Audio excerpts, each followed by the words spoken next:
अपने पूरे कश्मीर प्रोविंस के कुछ प्रमुख कार्यकर्ताओं को बुलाया है और एक पहल हमने यहाँ कश्मीर में भी और वो जम्मू में भी होगी, दोनों प्रोविंसेस में होगी।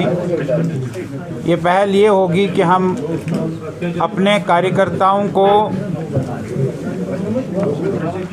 ब्लॉक अनुसार, जितने भी हमारे यहाँ ब्लॉक है 136 ब्लॉक्स हैं, उन ब्लॉक्स में अपने हमारे कार्यकर्ता जाएंगे, वहाँ अवेयरनेस करेंगे, ग्रीवेंसेस रिड्रेसल करेंगे और वहाँ जो हमारे कार्यकर्ता है उनको भी लीडरशिप डेवलपमेंट के लिए भी वहाँ उस प्रकार से काम करेंगे।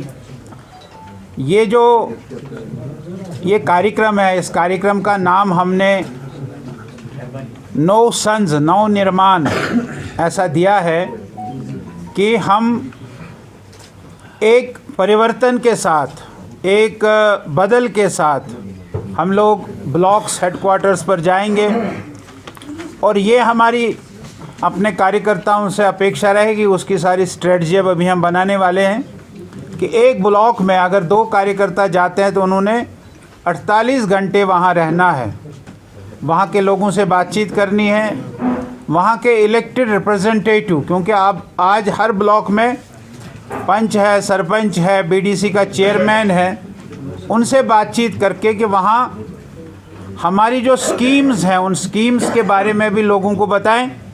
जैसे आपको अभी पता है कि 7 तारीख को प्रधानमंत्री जी जन औषधि योजना के बेनिफिशरीज से सीधे बातचीत करने वाले हैं। सरकारी आंकड़े जो आए हैं, उन सरकारी आंकड़ों में ये आया है कि आम हिंदुस्तान के जनता को 2000 करोड़ रुपयों का फ़ायदा मिला है। 2000 करोड़ रुपयों का जेनेरिक मेडिसिन्स खरीदने, अगर वही मेडिसिन्स वो बाज़ार में जाकर ब्रांड खरीदते तो उनको कितना पैसा देना पड़ता था, उसका जो सारा उन्होंने निकाला है तो उसमें 2000 करोड़ रुपए का फ़ायदा आम जनता को, भारत की जनता को मिला है। और यहाँ भी करीब 80 जन औषधि केंद्र है और कल जो जन औषधि केंद्र का MOS है, मनसुखिया जी वो कल यहाँ आने वाले हैं और 7 तारीख को एक कार्यक्रम पुलवामा में वो कार्यक्रम होने वाला है, उसकी सारी व्यवस्था हो गई है और वहाँ ये मिनिस्टर भी रहेंगे और सीधे प्रधानमंत्री जी बातचीत करेंगे बेनिफिशरीज के साथ और प्रधानमंत्री जी का भी वहाँ कार्यक्रम उद्बोधन रहेगा, उनका भाषण रहेगा 11 बजे। तो इस प्रकार एक अवेयरनेस हम लोगों को करेंगे। ये मैंने आपको एक एग्जाम्पल दे दी है, ऐसे अवेयरनेस करेंगे लोगों को जो स्कीम्स मोदी जी ने शुरू की है और उनकी भी जो ग्रीवेंसेस है वहाँ, उन ग्रीवेंसेस का रिड्रेसल भी करेंगे। वहाँ से कुछ रिपोर्ट लेकर आएंगे, हम उनको कंपाइल करेंगे, कंपाइल करके सरकार के पास ले जाएंगे और कोशिश करेंगे कि वो रिड्रेसल समाज के कामों का, डेवलपमेंट के कामों का हो। और इसी में से एक लीडरशिप भी भारतीय जनता पार्टी क्रिएट करना चाहती है। उस 9 सन्स के कार्यक्रम को आज हम यहाँ से लॉन्च कर रहे हैं कश्मीर में और 8 तारीख को जम्मू में बैठक है, 8 तारीख को जम्मू में मीटिंग है और ये हम 15 तारीख से 25 तारीख तक 10 दिनों का गैप दिया है। इन 25 दिनों में हम इसको पूरा करेंगे, ऐसा ये कार्यक्रम हमने लिया है। आज हमने 60 डिस्ट्रिक्ट प्रेसिडेंट्स यहाँ अनाउंस किए हैं। 60 डिस्ट्रिक्ट प्रेसिडेंट्स, 10 डिस्ट्रिक्ट्स है लेकिन अभी हमने 7 किए हैं, 3 को भी अभी थोड़ी दिनों में करेंगे। तो 60 डिस्ट्रिक्ट प्रेसिडेंट्स जो हमारे नए बने हैं उनका भी हमने यहाँ फेलिसिटेशन किया, उनको हमने माला पहनाई, हमारे सीनियर लोगों ने उनको भी हमने और फेलिसिटेट किया है। ऐसा एक कार्यक्रम आज उस दृष्टि से हमने किया है और आगे जाकर हम लोग और अभी आगे बैठेंगे और पूरा इस कार्यक्रम की रूपरेखा, इस कार्यक्रम का प्लान हम अपने कार्यकर्ताओं के साथ करेंगे। उसी दृष्टि से आज ये बैठे थे। गवर्नमेंट ने एक इनिशिएटिव ले लिया, बहुत अच्छा इनिशिएटिव था। Back to village first, back to village second किया उन्होंने हम उसी में एक बार संगठन की ओर से, पार्टी की ओर से, ऑर्गेनाइजेशन की ओर से वहाँ जाकर लोगों से पूछेंगे कि भाई कितना फ़ायदा हुआ। अगर कोई कमी रही तो उस कमी को हम सरकार के सामने रखेंगे और आग्रह करेंगे सरकार को कि वो उस कमी को पूरा करे, कमी को दूर करे। आ जाए ना, किसने किसको रोका, किसी ने किसी को नहीं रोका है। मैंने कई बार इस बात को बताया कि बहुत सारे लोग आज, अब जो आप देख रहे हैं कि कोई, आज भी मैं अखबार में पढ़ रहा था कि 8 तारीख को बनेगा। अब वो जो बनेगा वो किन का है? वो भी तो भैया इन्हीं पार्टियों से निकले हुए, वो अपने अपने पार्टी में काम करते ना, वो इन्हीं पार्टियों से निकले हुए लोग हैं जो 8 तारीख को, आज पेपर में आया है यहाँ कि 8 तारीख को कुछ को करने वाले, अच्छी बात है। तो वो तो है ही इन्हीं पार्टियों से ना, उन्हीं पार्टियों के निकले हुए लोग हैं, इन्हीं पार्टियों के सीनियर लोग हैं जो उस काम को करने वाले हैं। वो अपने पार्टी में रहकर करते हैं, हमें और खुशी होती।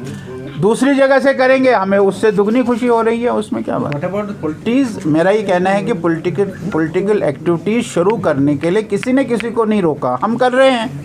तो एनसी के लीडर भी कर सकते, ठीक है, उनके कुछ 1-2 लीडर अंदर है, उसके कारण सारा अंदर है, ऐसा थोड़ी है। कांग्रेस के कोई अंदर नहीं है, वो क्यों नहीं कर रहे हैं? और हमारे पीडीपी के लोग हैं, वो तो नया कुछ खेल खेल रहे हैं। तो इसमें मेरा ऐसा ये लगता है कि पॉलिटिकल यहाँ प्रोसेस बन चुका। कल मैं आया, मेरा मन बड़ा खुश हो गया जब मैंने देखा कि रास्ते में स्कूल के बसें ऐसी थी, सड़क जाम हो गई थी। इतनी सारी स्कूल की बसें, जब हम एयरपोर्ट से आए इधर राजबाग की तरफ या जवाहर की तरफ से, रास्ते में स्कूल की बसें खड़ी थी, लोग, बच्चे स्कूल से आ रहे थे। मन खुश हो गया, पहली बार काफ़ी सालों के बाद देखा कि इतनी भारी संख्या में भीड़ बच्चों की ये स्कूलों से निकल रही है। बहुत अच्छा है और अच्छा हो जाए। और इसके लिए हमारा यही कहना है, यही मानना है कि सरकार जो है वो पॉलिटिकल पार्टी जो है वो अपनी एक्टिविटी शुरू करे, कोई खौफ नहीं है। देखिए, हमारे होम मिनिस्टर ने पार्लियामेंट में कहा कि भाई यहाँ की एडमिनिस्ट्रेशन जिस दिन ये सोचेगी कि यहाँ के हालात ठीक हो जाएंगे, उस दिन इनको छोड़ देंगी। हम होम मिनिस्टर के उस स्टेटमेंट पर है कि भाई यहाँ की एडमिनिस्ट्रेशन, यहाँ का लेफ्टिनेंट गवर्नर, यहाँ की सारी एडमिनिस्ट्रेशन जो इस समय यहाँ चला रही है, जब वो ये संतुष्ट हो जाएंगे कि अब कोई प्रॉब्लम नहीं, जैसे आपने देखा कल अचानक एकदम इंटरनेट सर्विस शुरू हो गई है, हमने उसका वेलकम किया। वेलकम करते हुए हमने ये भी कहा, आज पेपरों में भी आया, कुछ में आया कुछ में नहीं आया, कि भैया हम यहाँ के समाज को भी, बच्चों को भी, सब लोगों को ये आग्रह करते हैं कि इसका सही उपयोग करें, गलत उपयोग ना करें। गलत उपयोग से जो आम आदमी बेचारा है, जो आज इन 7 महीनों में बेचारा दरबदर हो गया है। मुझे अपने एक वर्कर ने, वो कोई छोटा मोटा इंडस्ट्री चलाता था, उसने उसका टाइम समाप्त हो गया था, उसको रिन्यू करना था, उसको पठानकोट जाना पड़ा बेचारे को रिन्यू करने के लिए। कौन सा हालात कहाँ खराब है? हालात तो ठीक है। अगर आपने अभी नहीं, डेमोक्रेसी में ऐसा नहीं है, डेमोक्रेसी कोई क्रश हो गई या ऐसा कुछ हो गया है। आप देखते हैं कि पिछले 1990 से लेकर 2020 हो गया, इन 30 सालों में जो परेशानी हमारे कश्मीर में हम सब लोगों ने झेली है, वो परेशानी समाप्त हो जाए, हम उसके लिए आगे बढ़ रहे हैं। अगर उसमें कुछ और देर, कुछ लोगों को हमको रेस्ट्रिक्ट करना पड़ेगा उनकी एक्टिविटीज़ को, तो मामला और ठीक हो जाएंगे। आज ये तय किया गया है, ये फाइनल हो गया है, हम सबको ये समझ आ गई है कि वो 2016 का एंड्रेस था, वो 2010 का एंड्रेस था। वो एंड्रेस जो था वो बिकॉज ऑफ इस प्रकार के लोगों की एक्टिविटीज़ के कारण ही था। अगर हम फिर से इन एक्टिविटीज़ को एलो करेंगे, मुझे लगता है कि फिर से वही हालात हो जाएंगे। हम सब लोगों को खुश होना चाहिए कि जितनी देर ये हालात ठीक रहेंगे वो हमारे लिए अच्छा है। और जब हालात सब सिस्टम से लगेगा कि भाई ठीक हो रहे हैं, तो सबको छोड़ देंगे। वो कहा कि आप आइए, हम आपका वेलकम करते हैं। अब उनकी अपनी सोच है, आप किसी को थोप तो नहीं सकते हैं ना, उनकी अपनी सोच है, अपनी सोच से कर रहे होंगे, हम उनका भी वेलकम कर रहे हैं। हम किसी भी पॉलिटिकल प्रोसेस को कश्मीर में, जम्मू में चलाना, हम सब का वेलकम करेंगे। हम किसी का भी कोई उस हिसाब से नहीं देखेंगे। वो मेरा मानना है कि वो हमारे साथ आकर मिलकर काम करें तो हम उनके सहयोगी बनकर काम करेंगे, उनके साथ काम करेंगे। वो अलग से भी काम करेंगे, हम तब भी उनका जितना हमसे मॉरल सपोर्ट बनता है हम करेंगे। ऐसा थोड़ी है, ये सब अपने समय के साथ होता रहता है, उस प्रकार से ऐसा कुछ नहीं होता है। ऐसा आप ये कहेंगे कि भाई उन्होंने नाम बदल दिया, भारत माता नाम रखा है, अटल जी नाम रखा है, इससे कोई फ़र्क नहीं पड़ता भाई साहब। इसके साथ कोई वो कुछ ऐसा वो नहीं है। अनेकों जगह पर नाम बदल दिए गए हैं, तो हमने नहीं कहा कि नाम क्यों बदले गए। तो अगर कोई एक आध चौक का नाम बदल दिया गया उसमें कोई फ़र्क नहीं पड़ता। आपने कहा क्या इलेक्शन कमीशन ने अपना रिप्रेजेंटेटिव दे दिया है और सरकार ने एक रिप्रेजेंटेटिव देना है, वो भी सुप्रीम कोर्ट का जज, सिटिंग जज या एक्स जज, और एक रिप्रेजेंटेटिव स्टेट गवर्नमेंट ने देना है। मुझे लगता है ये दो भी दे देंगे। और ऐसा है कि ये जो यहाँ कुछ र्यूमर्स चल पड़े हैं, मुझे लगता है कि उन र्यूमर्स के ऊपर हमको नहीं जाना चाहिए। आप जो नया जो डिलिमिटेशन एक्ट है उसमें कुछ चीज़ें बड़ी साफ़ है, उसमें कोई वो नहीं होगा। उसमें एरिया, कनेक्टिविटी, उसका पॉपुलेशन, ये फैक्टर ध्यान करके और 90 सीटों को कार्व करना है। 90 सीटें कार्व की जा सकती। इस समय 83 है, 4 अब लेके वालों को छोड़ेंगे।